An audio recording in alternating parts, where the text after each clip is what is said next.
were actually both looking at different things and came together, compared notes, and here is what we have come up with on following up, which I know a lot of people are intimidated by. So you can go ahead and advance. All right, things that Mark and Lynn asked us to go over is timing, when, how often you should follow up, what happens when you're getting ghosted, or what to do when you're getting ghosted, when to bless and release, when to keep pursuing, and some non-negotiables. This is from the illustrious Courtney. If you feel like the timing isn't right, it probably isn't. It's a really, this is a really good way of just judging kind of your audience. Things are so weird right now that, you know, if you have a feeling that someone's preoccupied, especially now, I mean, people have a million reasons to ghost you with school and COVID and everything like that. If you feel like something isn't right, it probably isn't. If you're nervous about doing it, and nothing else is keeping you or telling you not to pursue other than your nerves, well, then the timing is probably perfect.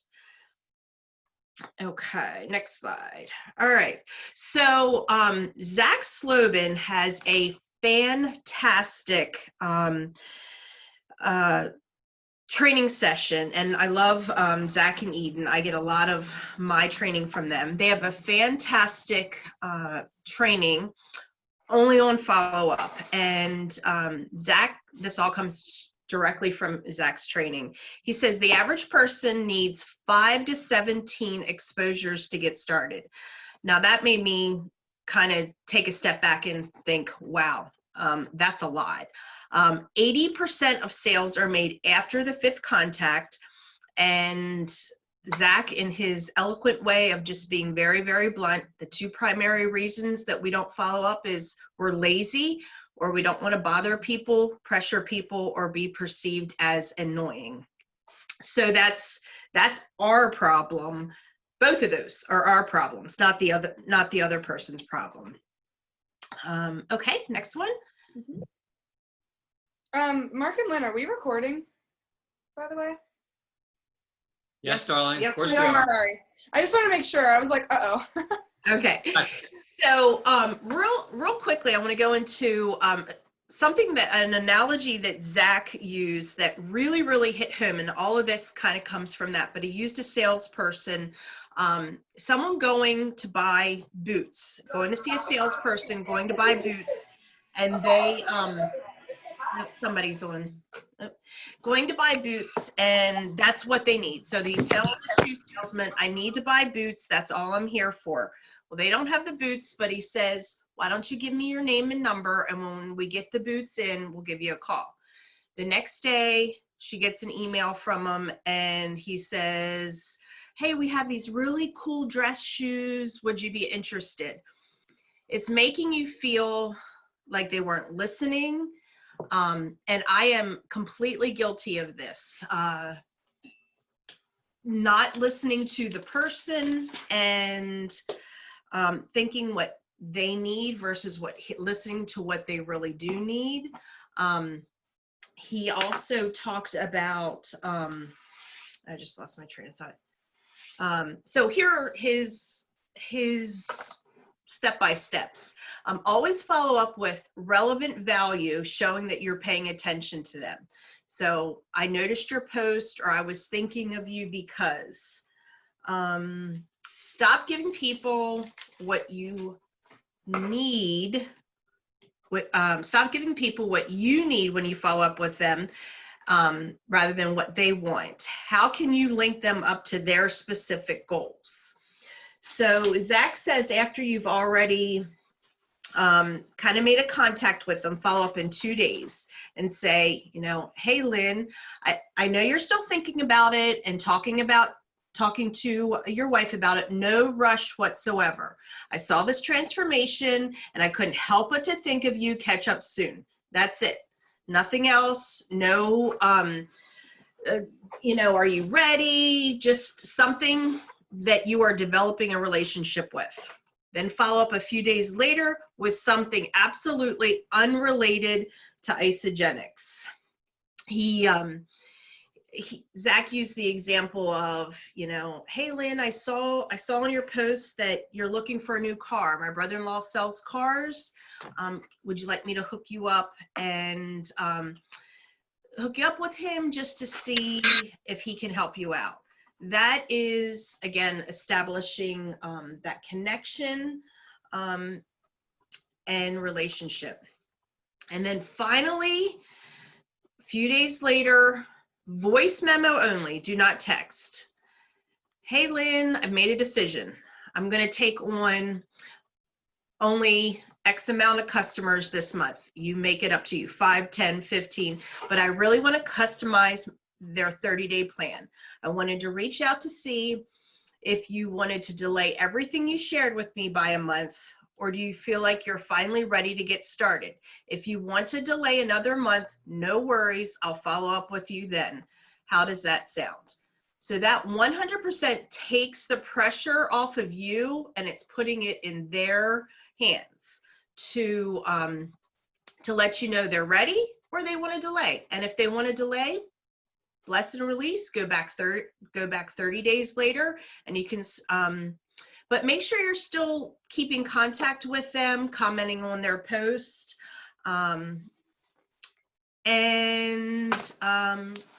Let's see. So I think this is you, Courtney. Yeah, that was awesome. And one thing, thank you, Patty. The one thing I noticed that Patty kept saying was relationships. Like, I know so often when we're following up with someone or when we're having conversations about Isagenix with people, I know this, I'm so guilty of this. All of a sudden, this person that was my friend or my acquaintance gets filed in my Isagenix file in my head, and that's all I want to talk to them about. It's like, I have a one-track mind. Like, I'm going to enroll them. I'm going to enroll them. They're going to join my team. And it's like, no, like, we've got to have a relationship. We've got to love up on them. Like, I'm always telling everyone, like, okay, you talk to them about Isagenix and you go love up on them, like 3 to 5 of their posts, comment on their stuff, tell them they have great hair. Like, we have to keep the relationship going. Otherwise, they're going to file us as the Isagenix girl that's not shutting up about Isagenix. So I found this visual. It was on literally Google, and I was like, this is perfect for getting ghosted. Because I know, when you send that message to someone about Isagenix, we often are like, it was like someone on your chicken list or whatever. You send the message and you're just waiting, and you're like thinking that they're the person on the right there, like ready to pick up the phone and answer you and be like, okay, yeah, I want to do Isagenix. But really, they're the person on the left. Like, they have piles of paperwork. They probably have kids. There's, they're working 2 jobs, 3 jobs, whatever it is. And seeing your message is like, it gets overlooked. We're all busy. And so this is something that I've come so far with getting ghosted. And Nicole and I talk about this all the time. Like, it's just, you just have to go through it. You just have to do these steps. So these are 3 steps that I got from Sydney Lish at Isagenix Academy. It's scribbled down in my notebook. This was the first time I actually typed it up. I've just been looking in my notebook every single time. But I thought these were great, just to reiterate, if you didn't come to ISA Academy. So here's the 3 steps of getting ghosted. This is what she says, and then I'll give you some of mine. She says, hey, name, I'm just following up. When were you wanting to connect? Notice the word Isagenix was not in there. The word, are you ready? Those words were not in there. It was literally just, I'm just following up. And that takes it more into like, I'm running my business. I'm doing what I'm supposed to do in my business. Like, that's all it is, right? And then the second one, I always leave 24 hours in between getting, like, if they don't respond. So if they don't respond within 24 hours of number 1, then I go to the next one. Hey, name, it's not like you to not respond. Are you okay? But mind you, in between 1 and 2, in that 24-hour window, I'm on their social media loving up on them, showing them that I'm interested in them, right? Telling them I love their shirt. Where'd you get it? Yada, yada, yada. And then number 3, same deal, 24 hours loving up on them. Hey, name, did I say or do something to offend you? I remember when Sydney said this at ISA Academy, I was like, oh, that's powerful. Like, holy moly. Because if I got that message, and I would be like, oh man, I really need to tell this person that they're not offending me. It's just not my time. And that's okay. And so those were her 3 ones that I like to use those. And then I also put some of mine that I kind of came up with on my own that I've been using. Since I use a lot of voice memos, that first one, hey name, did my voice memo go through, is like my go-to. Like if I had sent a voice memo and I don't get anything back, it's hey name, did my voice memo go through? Just to make sure it went through. It's okay. It doesn't mean they have to like respond right then and there. Then also another one I might say is, hey name, I know you're super busy, acknowledging that they're busy. We're all busy. Did you get 2 minutes to watch the video I sent you? That's it. Not are you ready? Not isn't that awesome? Okay. And then the next one, hey name, are you okay? I'm a bit worried since I haven't heard from you. This one goes really well because, and I think Lauren maybe was the one who told me about this one. Like, I'm a bit worried, like, you genuinely care about them, right? And while you're sending these, you're loving up on them, right? And then, hey name, if now isn't your time or you're not interested, it's okay. I promise I won't bite and we can still be friends. Would love to hear back from you and truly hope you're okay. All of like these will get you a response. Whether it's a I'm ready to enroll or not ready to enroll, it doesn't matter. You want to keep the relationship going. And like Patty said in the beginning, like on average, it takes 5 to 17 touches on someone for them to enroll. Imagine if you only talk to that person 3 times. Imagine, like what could happen? How many people, think about the people you're talking about in Isogenics right now. Think about those people. Think about how many times you've touched on them or presented the Isogenics opportunity to them. What if you stopped, right? Like it's so powerful. And this is my favorite, best question ever. When would it be a good time for me to follow up with you? This question is like the end all be all, like golden nugget of the night. Like remember this, put this on a sticky note, tattoo it to your hand, like seriously, because this is letting them tell you the pace that they want to go at. And this, now 2.0, is letting them tell you when to schedule it in Penny. It's gold. It's freaking gold, you guys, because I will be having a conversation with someone. Maybe I'm realizing it's not their time right now. They're way too busy. I'm like, all right, when would it be a good time for me to follow up with you? They tell me. Sometimes if I suggest like 1 week, they're going to feel pressured to say yes 1 week, and they're still not going to be ready, and it's going to be a waste of my time. Or if I say 3 months, but they really were thinking 1 week, I'm going to miss their time. You have to ask them, when would it be a good time for me to follow up with you? And when they tell you 2 weeks, immediately before you even do anything else, you go into Penny and you find their name and you put follow up 2 weeks, and then Penny will remind you in 2 weeks. And you can put in a note too. Sometimes I do that, putting in notes. This is the best question ever, ever, ever, ever, forever will be my favorite. So moving on to bless and release, just looking at time. Okay. So I just that's kind of what I was talking about. I put a little heart next to it. I love the follow-up part of Penny because it can be hard to remember when you're talking to so many people and, thinking about, I was just telling someone last week that with 7 enrollments last week, I talked to probably like 70 people. I probably sent out 70 messages, you guys. Like trying to keep track of 70 conversations is hard, but not when you have Penny to just say, okay, this is when I'm going to follow up with this person and they're going to do it for you. I love Penny. I won't go off on that, but okay, so bless and release. So when do you kind of know, like, okay, this isn't really their time right now? I always like to say bless and release with a plan. I believe that everyone, this is something that would benefit everyone. And so whether I'm blessing, releasing for the next year or for the next 2 years, you have to have a plan with a follow-up. One thing I wanted to point out is I really do like using Facebook Messenger or Instagram Messenger or LinkedIn better than using text messages, because not everyone has the little read receipts on. Like I don't have my read receipts on, but I like being able to see when people have seen it. It's so key. And I know it sounds so simple, but it's so true. Because like this is literally from last week when I was sending messages to my teacher friends. I saw that she had seen it. So when Lisa popped up in my penny from 2 days later, I think I sent it on Monday, I clicked 2 days, it popped up in my penny on Wednesday, I was able to see if she'd seen it. If she saw it, I'm going to follow up with one of my ghosting messages. If she didn't see it, I'm not going to send her another message. That's just being annoying, in my opinion, because I know she didn't even see it, right? So that's how you make it feel like you're not being annoying, right? And honestly, Lisa was probably busy. We're teachers. We're going back to school right now. It's a crazy time, right? You have to just remember, think about the times that you get messages and you're doing the dishes and you're like, oh, my hands are wet, I can't respond. And then by the time that the night's over, you forget to respond because there's 80,000 things to do in our lives, right? And then when to keep pursuing. When someone is being responsive, I always like to catch them when they're by their phone.